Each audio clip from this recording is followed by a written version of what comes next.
রাঙাপানিতে ভয়াবহ ট্রেন দুর্ঘটনার দায় কার? আজকে গেলেন chief commissioner of railway safety, তিনি গিয়ে তদন্তের কাজ এগোলেন, কিন্তু তার দায়ভার কার? 11 জনের মৃত্যু হলো, একরত্তি শিশুর মৃত্যু হলো, প্রাণ গেল। গতকালই রেল বলে দিয়েছিল মালগাড়ির 2 চালক তারা নাকি দায়ী, তারা মারা গেছেন। তাহলে দায়ী কে? আর আজকে আবার বলছেন, আজকে আবার এই জনক গার্গ তিনি বলছেন যে না, এখনই ড্রাইভারদের দায়ী করা ঠিক হবে না। সরাসরি চলে যাব পার্থর সঙ্গে কথা বলবো। পার্থ, কি হলো? আসলে কিছু পাওয়া গেল? সে তো তদন্ত হবে, 20 বাও জলে তদন্ত চলে যাবে, জানা তো যায় না কি হয়।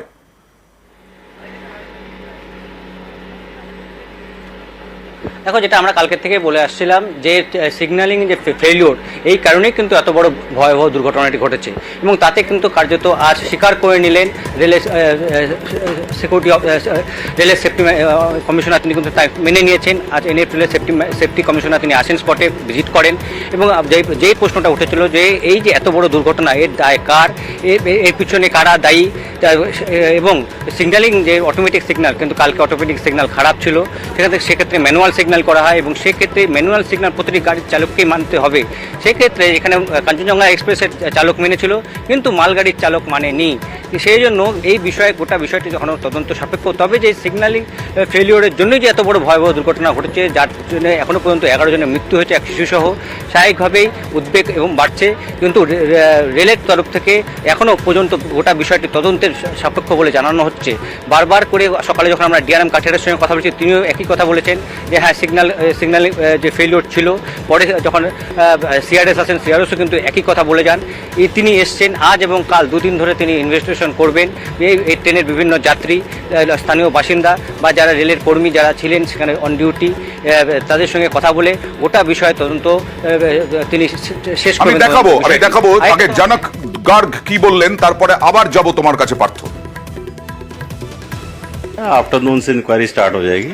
एडीआरएम ऑफिस है, वहाँ पर इंक्वायरी करेंगे आज आफ्टरनून से। ऑटोमेटिक सिग्नल खराब थे तो उसके लिए प्रोसीजर फॉलो करना होता है ड्राइवर्स को। तो पहले वाले ड्राइवर को भी फॉलो करना है, पीछे वाले को करना है। अब इसमें क्या गलती हुई है उसी का इन्वेस्टिगेशन कर रहे हैं। सारा रिकॉर्ड जो है सील कर लिया गया है, सारी अथॉरिटी जो दी गई है वो सब सील कर ली गई है। लोगों से अभी इंक्वायरी होगी, उसके बारे में पता चलेगा कि ऐसा क्यों हुआ है। स्टैंडर्ड प्रोसीजर होता है, कोई सिग्नल खराब होते हैं तो उसको पार करने के लिए अथॉरिटी दी जाती है, वो अथॉरिटी दी गई है। उस अथॉरिटी देने के बावजूद भी कैसे इतना स्पीड आया है, वो सब मैटर इन्वेस्टिगेशन का है। इन्वेस्टिगेशन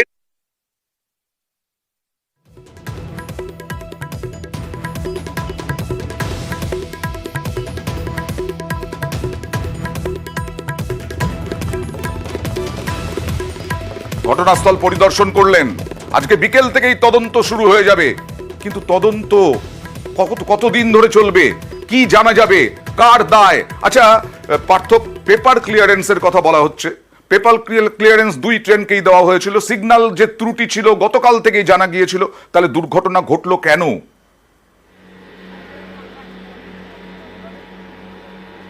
এটাই তো এখন সবচেয়ে বড় প্রশ্ন, গাফিলতিটা কার ছিল? সে এখনো পর্যন্ত যেটা রেল থেকে বলা হয়েছিল, গতকাল ডিআরএম যেমন বলে দিয়েছিলেন যে এর দায় হলো মালগাড়ির চালকের, তিনি নিয়ম মানেননি। কিন্তু আজ যখন সিআরএস আসেন তিনি বলছেন গোটা বিষয়টি খতিয়ে দেখা হবে। তবে সিগন্যাল যে অটোমেটিক সিগন্যাল যে কাল কাজ করছিল না, যে কথা আমরা বারবার করে বলে আসছিলাম, এবং সেই ম্যানুয়াল সিগন্যালিং ছিল এবং তা কিন্তু মানেনি। কিন্তু ওটা বিষয়টি তদন্ত সাপেক্ষ তিনি বলছেন, সকলের সঙ্গে কথা বলে এই বিষয়ে একটা কাঞ্চনজঙ্ঘা এক্সপ্রেসেরও কোনো গাফিলতি ছিল কিনা সেটাও কি দেখা হচ্ছে? কারণ বলা হচ্ছে যে হঠাৎ করেই স্লো হয়ে গিয়েছিল, হঠাৎ করেই থেমে গিয়েছিল বলা যায় কাঞ্চনজঙ্ঘা এক্সপ্রেস।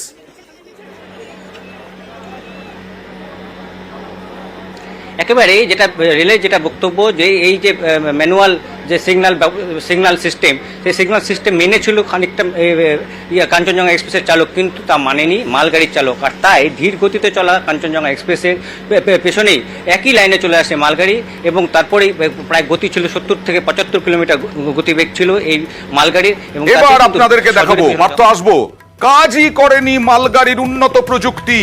মালগাড়িতে উন্নত প্রযুক্তি ছিল, কিন্তু কাজই করেনি মালগাড়ির উন্নত প্রযুক্তি। মালগাড়ির ইঞ্জিনে অত্যাধুনিক ভিজিলেন্স কন্ট্রোল ডিভাইস ছিল। কথা বলবো প্রতিনিধি আবিরের সঙ্গে। আবির, এই ভিজিলেন্স কন্ট্রোল ডিভাইস কি কাজ করে? প্রথমত হচ্ছে যে এটা ওয়াগ 9H সিরিজ এবং অত্যন্ত আধুনিক মানের এটি হচ্ছে ইঞ্জিন। বানারস লোকোমোটিভ এটি তৈরি করছে এবং ইদানিং যে কোনো প্রিমিয়াম ট্রেন বা বড় কন্টেনার ট্রেন সেগুলোকে টেনে নিয়ে যাওয়ার জন্য হচ্ছে এই প্রযুক্তি ইঞ্জিনকে দেওয়া হচ্ছে। এর মধ্যে এই ডিভাইসটি বসানো রয়েছে, যে ডিভাইসটি দুটো কাজ করে। প্রথমত হচ্ছে যারা ট্রেন অপারেশনের সঙ্গে যুক্ত থাকেন, ট্রেন চালান, তাদের তো নিজস্ব কিছু অপারেশনাল মেথড রয়েছে। সেটি যদি ইঞ্জিনের মধ্যে পরিলক্ষিত না হয় তাহলে এটি অ্যালার্ম বাজতে শুরু করে। অ্যালার্ম বাজার পরেও যদি কোনো বিষয় পরিলক্ষিত না হয় তাহলে এটি নিজে থেকে ব্রেক কষে ট্রেনটি দাঁড়িয়ে যায়। আজকে সিসিআরএস আমরা গতকাল থেকে যে কথা আমরা বারবার ধরে আলোচনা করছিলাম সেটা হচ্ছে যে সিগন্যালিং ব্যবস্থার ত্রুটি না থাকলে দুর্ঘটনাটি ঘটতে পারে না, এবং পেপার লাইন ক্লিয়ারেন্স তো দেওয়া হয়েছিল। এবং ট্রেনটি যখন নির্দিষ্ট জায়গা দিয়ে যাচ্ছিল তখন যদি সত্যি চালকদের মধ্যে কোনো ধরনের অস্বাভাবিকতা থাকতো, তারা যদি অপারেশনাল মেথডের মধ্যে না থাকতেন, প্রথমে হয় অ্যালার্ম বাজতো, নয়তো ট্রেনটি ব্রেক কষে থেমে যাওয়ার কথা হচ্ছে এই ডিভাইস অনুযায়ী। সেই কাজটিও কেন করলো না সেটিও সিসিআরএস এর নজরে এসছে। সেই কারণেই দুর্ঘটনাগ্রস্ত ট্রেনের যে ইঞ্জিন, সেই ইঞ্জিনকে পরীক্ষা করার সিদ্ধান্ত নেওয়া হয়েছে। তাহলে এখান থেকে উত্তরটি পাওয়া যাবে যে এই ইঞ্জিন কি অত্যাধুনিক ইঞ্জিন ছিল আবির? একেবারেই তাই, ওয়াগ 9H একদম অত্যাধুনিক ইঞ্জিন। আচ্ছা, সে কারণেই হচ্ছে এই ডিভাইসটি থাকার কথা। কি সমস্যা হয়েছিল সেটি এই পরীক্ষার মধ্যে দিয়ে সেটা জানতে পারবে সিসিআরএস। এবার আরো একটা ইনফরমেশন দেব, আবিরের কাছ থেকে জানবো। দুর্ঘটনার তদন্তে সিগন্যাল বিভ্রাটে, দুর্ঘটনার তদন্তে এবার নজরে পেপার লাইন ক্লিয়ার টিকিট। দুই ট্রেনের চালকের কাছেই ছিল এই নথিতে কোন কোন সিগন্যাল তারা যেতে পারবেন তা উল্লেখ ছিল। কথা বলবো আবার আবিরের সঙ্গে। আবির, এই ব্যাপারটা পেপার ক্লিয়ারেন্স থাকা মানে তো সিগন্যাল খারাপ ছিল, এটা ঠিকই, কিন্তু পেপার ক্লিয়ারেন্স থাকার পরেও এই রকম পরিস্থিতি হলো কেন যে কাঞ্চনজঙ্ঘা এক্সপ্রেসের গতি ধীর, বা ওদিকে চলে এলো, একেবারে কাছাকাছি চলে এলো এই মালগাড়ি? রেলের কমিউনিকেশন সিস্টেম অনুযায়ী যদি কোথাও স্বয়ংক্রিয় সিগন্যাল ব্যবস্থা কাজ না করে তাহলে তো ট্রেন অপারেশন বন্ধ রাখা হয় না। ট্রেন অপারেশনকে ধীর গতিতে করতে হয়, এবং সেই ধীর গতির কাজটি হয় হচ্ছে পিএলসিটির মধ্যে দিয়ে। আমাদের কাছে দুটো পিএলসিটির নথি রয়েছে, কাঞ্চনজঙ্ঘা এক্সপ্রেস এবং ওই পণ্যবাহী ট্রেনটি। কাঞ্চনজঙ্ঘা এক্সপ্রেসের যে পিএলসিটি, যেটা রাঙাপানি স্টেশন ম্যানেজার বা মাস্টার তিনি ইস্যু করেছিলেন 8:20 আর 8:35 পণ্যবাহী ট্রেনের যিনি চালক তাকে রাঙাপানি স্টেশন ম্যানেজার এই পিএলসিটি দিয়েছিলেন। যদি দুটো পিএলসিটি আমরা ভালো করে লক্ষ্য করি তাহলে সেখানে দেখবো যে 9টি সিগন্যাল পোস্ট অতিক্রম করার জন্য অনুমতি দেওয়া হয়েছে। সঙ্গে একটি নোট দেওয়া আছে, যে নোটে উল্লেখ করা হয়েছে যে লেভেল ক্রসিং যখন অতিক্রম করবেন তখন যেন মোটরম্যান এবং সহকারী মোটরম্যান বা এলপি এবং এএলপি তারা যেন সজাগ থাকে। এখন 8:20 রাঙাপানি স্টেশন মাস্টারের কাছ থেকে পিএলসিটি পাওয়ার পর কাঞ্চনজঙ্ঘা এক্সপ্রেস এগিয়ে যাচ্ছে হচ্ছে রাঙাপানি স্টেশন ক্রস করে নিজ বাড়ি, তারপর চটেরহাটের দিকে যাওয়ার কথা। এবং পিএলসিটিতে লেখাই আছে যে রাঙাপানি থেকে চটেরহাটের মধ্যেই 9টা সিগন্যাল পোস্ট পিএলসিটির মধ্যে দিয়ে তারা অতিক্রম করতে পারবে। 8:35 একদম রেলের নিয়ম অনুযায়ী ঠিক 15 মিনিট পরে এই পণ্যবাহী ট্রেনের চালককে অপর একটি পিএলসিটি নথি দেওয়া হয়েছে। সেখানেও একই সিগন্যাল পোস্টের উল্লেখ করা হয়েছে, একই দূরত্বের কথা, অর্থাৎ রাঙাপানি থেকে চটেরহাটের কথা উল্লেখ করা হয়েছে। এখন প্রশ্ন হচ্ছে যে কাঞ্চনজঙ্ঘা এক্সপ্রেসের পিছনে যে মালগাড়িটি রয়েছে সেটা রাঙাপানির স্টেশন মাস্টারও জানবেন এবং চটেরহাটের স্টেশন মাস্টারও জানবেন। তাহলে যখন কাঞ্চনজঙ্ঘা এক্সপ্রেস ওই লাইনে রয়েছে তখন সেটাকে কেন ব্লক রাখা হলো না? এই ট্রেনটি যদি দ্রুত গতিতে এগিয়েও আসে, সেটি যদি ব্লক থাকতো তাহলে এই দুর্ঘটনাটি ঘটতো না। দ্বিতীয়ত, অনেক সময় যেটা দেখতে পাওয়া যায় সেটা হচ্ছে নতুন করে যদি ট্রেনটি গতিতে আসে তাহলে পয়েন্ট সেট করে দেওয়ার ব্যবস্থা থাকে আলাদা করে, আইসোলেশন লাইন দিয়ে সেই ট্রেনটিকে বার করে নিয়ে চলে যাওয়া যেতে পারতো, বা রেলের নিয়ম অনুযায়ী ইঞ্জিনকে অন্য একটি লাইনে ঢুকিয়ে দিয়ে ইঞ্জিন ডিরেলমেন্ট করা যেতে পারতো, তাহলে এত বড়টি দুর্ঘটনা ঘটতো না। কেন এই বিশেষ ঘটনাগুলি ঘটেনি পিএলসিটি নথি পাওয়ার পরই, সেটাও সিসিআরএস দেখছে, এবং সে কারণেই আগামীকাল সকালবেলা ওই নির্দিষ্ট স্টেশন মাস্টারদেরকেও ডেকে পাঠানো হয়েছে, এবং তারা সত্যি কথা বলছে কিনা, সিগন্যালের কি অবস্থা ছিল সেটা যাচাই করার জন্য আগামীকাল যে রিলে বক্স বা রিলে রুমের যে ডেটা সেটিও পরীক্ষা করে দেখবে সিসিআরএস। দেখা যাক কি হয়, তদন্তের কি বেরোয়। আর এই টপ শট দেখছেন একেবারে ধ্বংসস্তূপে পরিণত। এইখানেই গতকাল 8:40 ভয়াবহ দুর্ঘটনা ঘটে, আর উত্তরবঙ্গ মেডিকেল কলেজে একরত্তি শিশুর আজকে মৃত্যু হলো। স্নেহা মণ্ডল। কথা বলবো প্রতিনিধি বিশ্বজিতের সঙ্গে। ইতিমধ্যে 11 জনের মৃত্যু হয়েছে, আজকে এক শিশুর মৃত্যু হলো। তার মা বাবার কি পরিস্থিতি এবং কি রকম অবস্থা আমরা জেনেছিলাম 36 জন এখনো আহত যাদের চিকিৎসা চলছে। বিশ্বজিৎ, একেবারে 36 নয়, সেই সংখ্যা কমে, যেহেতু এক শিশু কন্যার মৃত্যু হয়েছে সেই সংখ্যা কমে কিন্তু 35-এ দাঁড়িয়েছে। 35 জন চিকিৎসারত অবস্থায় রয়েছেন। মূলত গতকাল যারা দুর্ঘটনা অবস্থায় মেডিকেল কলেজে আসে তাদের জন্য আলাদা একটি ওয়ার্ড করা হয় মেডিকেল কলেজ কর্তৃপক্ষের পক্ষ থেকে, এবং সেখানে কিন্তু চিকিৎসা হয়। এই শিশুর চিকিৎসা কিন্তু নিকু ওয়ার্ডে করা হয়। রাত থেকেই ক্রমশ কিন্তু গুরুতর অবস্থায় ছিল এই শিশু, তারপরেও মেডিকেল বোর্ড কিন্তু চিকিৎসা চালিয়ে যাচ্ছিল। আজ সকাল নাগাদ কিন্তু এই শিশুর মৃত্যু হয় এবং তার বাবা মার সঙ্গে তিনি কিন্তু শিলিগুড়ি থেকে মালদা ফিরছিলেন এবং সেই রাঙ্গাপানি স্টেশনের কাছেই কিন্তু তার মৃত্যু হয়। এবং তোমাকে জানিয়ে রাখি যে 35 জন, তাদের মধ্যে অনেকেই কিন্তু সুস্থ রয়েছেন। চিকিৎসা সেবা কিন্তু মেডিকেল কলেজের আলাদা করে একটা বোর্ড তারা কিন্তু করছে, এবং আজ সকালে দুজনের ছুটি হয়েছে, তারা কিন্তু বাড়ি যাচ্ছেন। এবং অন্যদিকে আজ সকালে এই সেই সোদপুরের যে মালিক পরিবার, সেই পরিবারের সদস্যরা তারা আসেন এবং এখান থেকে কিন্তু সেই মৃতদেহ নিয়ে যান। এখান থেকেই আসবো বিশ্বজিৎ, যে এই মা বাবা তাদের মেয়েকে হারালেন আর এক মেয়ে তার বাবাকে হারালেন। মেয়ের আবদারেই শুভজিৎ মালী আসছিলেন কাঞ্চনজঙ্ঘা এক্সপ্রেসে। মেয়ের আবদারে আসার কথা ছিল আজকে, কিন্তু গতকালই তিনি আসছিলেন কাঞ্চনজঙ্ঘা এক্সপ্রেসে শুভজিৎ মালী। আর এই দুর্ঘটনায় এই মেয়ে তার বাবাকে হারালো চিরদিনের মতো। জন্মদিন ছিল, গতকাল ফেরার সময় আবদার করেছিল মেয়ে বাবা যেন আসে। সেই আবদারই রাখতেই কলকাতায় ফিরছিলেন। ট্রেনে শুভজিতের সঙ্গে ছিলেন প্রতিবেশী সূর্যশেখর পান্ডাও। জেনারেল বগিতে বাথরুম না থাকায় সূর্যশেখর অন্য বগিতে যান, কিন্তু শুভজিৎ জেনারেল বগিতে থেকে যাওয়ায় দুর্ঘটনায় প্রাণ হারান তিনি। উত্তরবঙ্গ মেডিকেলে ভর্তি রয়েছেন সূর্যশেখর। যারা চেয়ারে বসে আছে, তারা ঠান্ডা এসির মধ্যে আছে, তারা জানে একটা 2 লাখ টাকা দিয়ে দেবো, 5 লাখ টাকা দিয়ে দেবো, কিন্তু 2 লাখ 5 লাখ টাকা একটা প্রাণের চেয়ে তো বড় হতে পারে না। কতবার এইটাকে অ্যাক্সিডেন্ট ভাবে আমরা মেনে নিতে পারবো? তো আমরা চাইছি যে এটা তদন্ত করা হোক, আর ভবিষ্যতে যাতে এরকম না হয় কেন্দ্র সরকার রাজ্য সরকারকে একত্রিত হয়ে জিনিসটা দেখতে হবে। যার পরিবারের যেই প্রাণ সে চলে যায় তারাই একমাত্র বোঝে যে তারা কি হারিয়েছে। উনি কোন বগিতে ছিলেন? উনি জেনারেল বগিতে ছিলেন। মেয়ে বলেছে বাবা তুমি আসলেই আমি কেক কাটবো, তো ওই জন্যই দাদা আসছিল, নাহলে দাদার আজকে আসার কথা ছিল।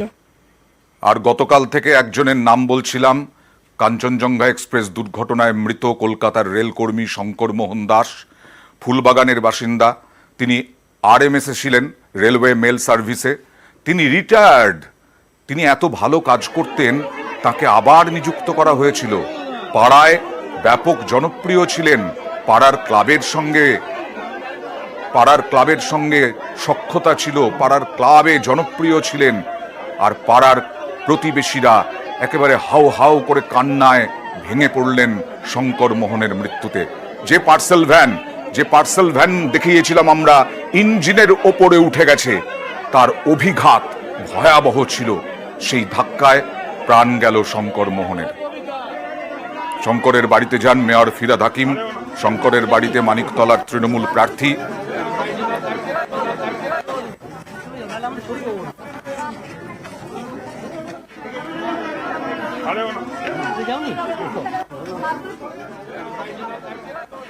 মুখ্যমন্ত্রী মমতা বন্দ্যোপাধ্যায় বলেছেন অভিভাবকহীন রেল, তার আলাদা বাজেট নেই, পিএমও থেকে কন্ট্রোল হচ্ছে, কোনো পরিকল্পনা নেই।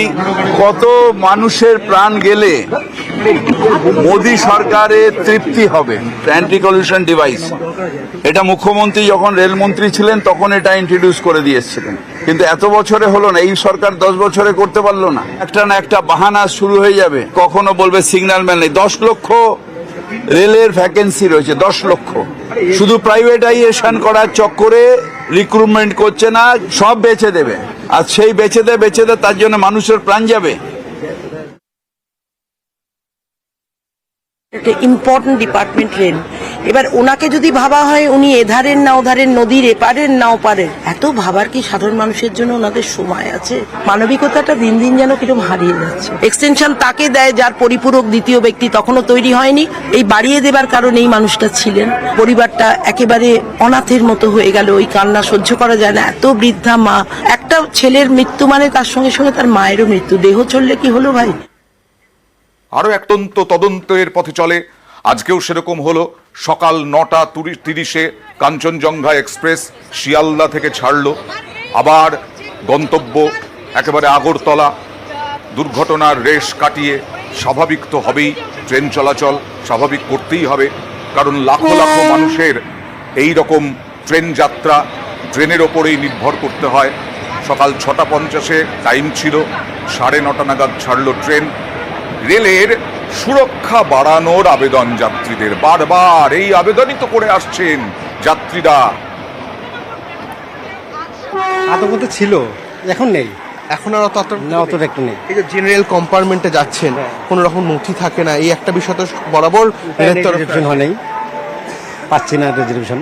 সেক্ষেত্রে রেলের তরফে কিছু আবেদন রাখছেন এই জেনারেল কম্পার্টমেন্ট সংক্রান্ত? কি আর আবেদন তো আছেই, অনেক আবেদন আছে, কি করবো। আতঙ্কে রয়েছে? না, আজকে কোনো আতঙ্কের কোনো ভয়ের কিছু নেই, সুরক্ষাভাবে যেতে পারবো। একটা আতঙ্ক কি কাজ করে রেলে যখন যাতায়াত করেন?